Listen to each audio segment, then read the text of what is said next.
So in my previous videos, I unboxed two Drill Purpose #1 Mark III Enfields from JG Sales, and this is one of them that I've broken down. You can see it's covered in grease.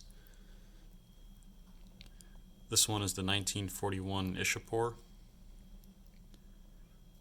and you can see it's just caked. It looks like it was only done on the outside though. It doesn't look like they took it apart and really slathered it. There's definitely some cosmoline under the wood, but much lighter than on the outside. But this should actually protect all the metal inside of the rifle. A lot of times under the wood you get pitting. You can see just a lot of grease. The firing pin was cut. And you can see here the bolt head. There's no hole there. All the little parts look good. I have them in a Ziploc bag, all the screws and everything, so they don't get lost. As you can see, it's just covered in grease. Really thick.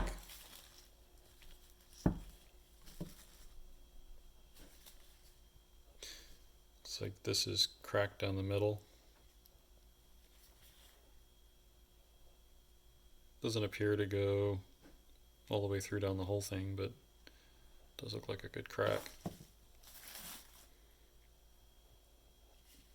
It's gonna be hard to tell if the wood's good or not until I clean it up. The barrel looks good. Can't use it, but looks good. Just looks like maybe some minor pitting there.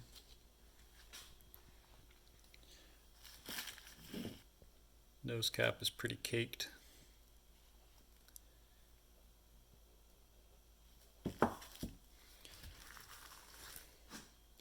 See the buttstock's covered too. It's got a pretty big DP marking there. It looks like it's probably got some pretty good finish underneath.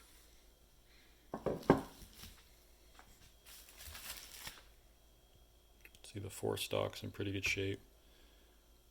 I don't see any damage to the wood or any rot or anything. I have to clean it off to really tell. Does look like a stock repair was done right there. Moving on to the unmarked rifle. Buttstock's got a little bit of a gouge there, but should cover up with linseed oil. Overall, it's in pretty good shape. Did a little bit of oil and steel wool there, and you can see that it doesn't look like anything's coming out. This looks like some pretty hardened grease right here. You can see it kind of comes off with my fingernail, but got pretty hard there in the receiver. Grease on this isn't as soft as on the other one. The barrel's in pretty good shape though. Wood looks good too.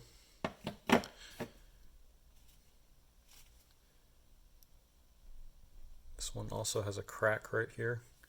Doesn't look like it goes all the way down though.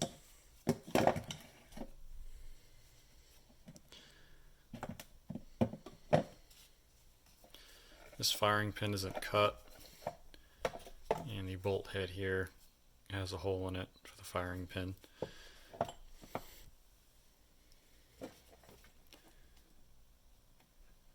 Got the stock bolt there. This one's in pretty good shape. Looks like a little bit of rust developing on the trigger guard here. Magazine looks like it's in pretty good shape.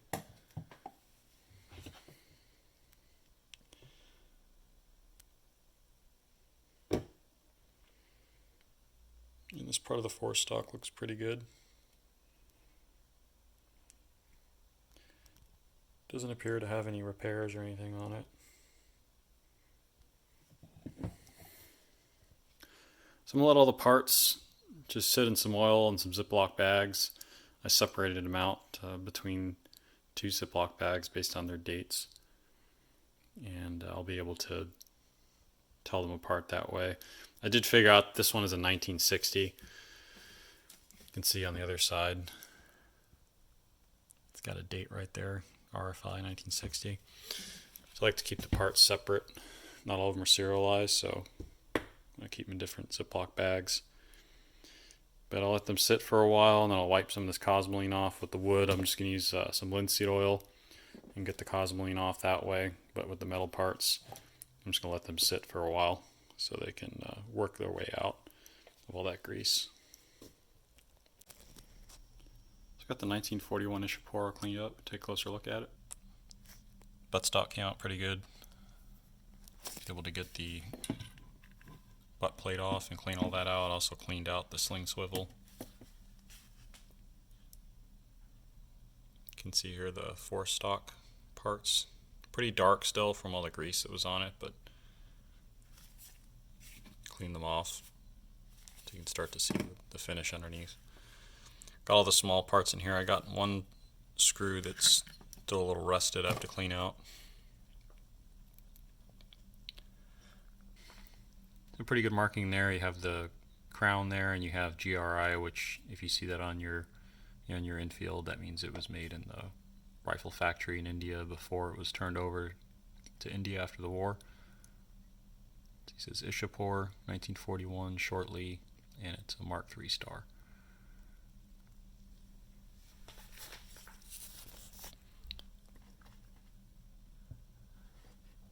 Put some chalk on a lot of these markings here. There's some proof marks and stuff here, inspection marks, but not very many of them.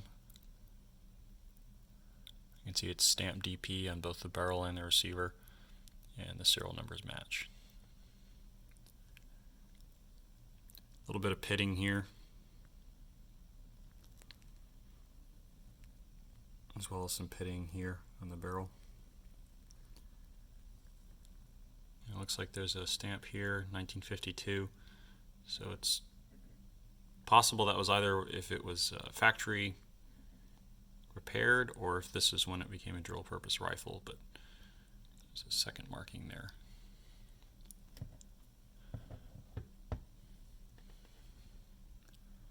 Parts for the bolt. You can see that firing pin that's been cut. Magazine's also stamped DP. Pretty much all the parts have a DP stamp somewhere. See, the nose cap also has one.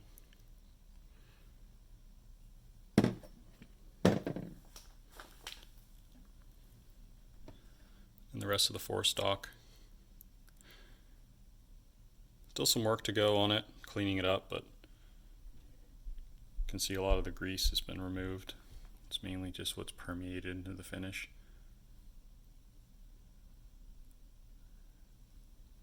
You can see the serial number here matches the rifle as well. So go ahead and put this one together, see how it looks. So got the two drill purpose rifles all reassembled. Go ahead and take a closer look at them. Starting here at the bottom. This one looks pretty good. The stock on this one's really nice. You can see it's got a really good marking here with the paint.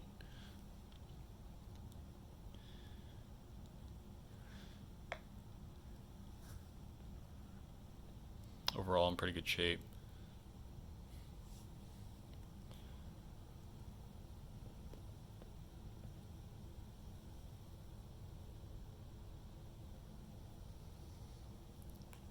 Wood came out really nice on this one.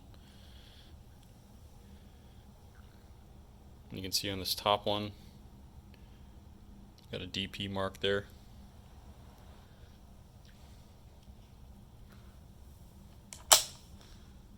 You can see this one has the original manufacturer mark. It's a 1941 Ishapore, which is pretty cool.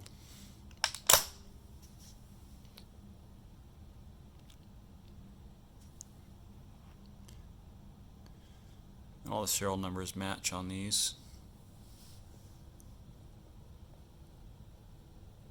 You can see this one's got a good stock. I personally like the other stock a little better, but the stock came out pretty nice as well. I'll go ahead and flip them over.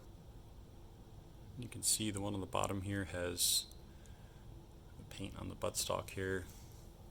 This one doesn't. This top one here, the 41 Ishapore, is pretty devoid of a lot of markings.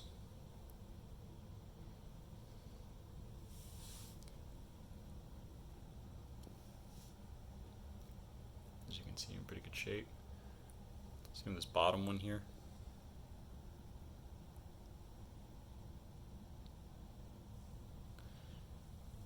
It's got the marking here. You can see here this one has a 1960 date RFI.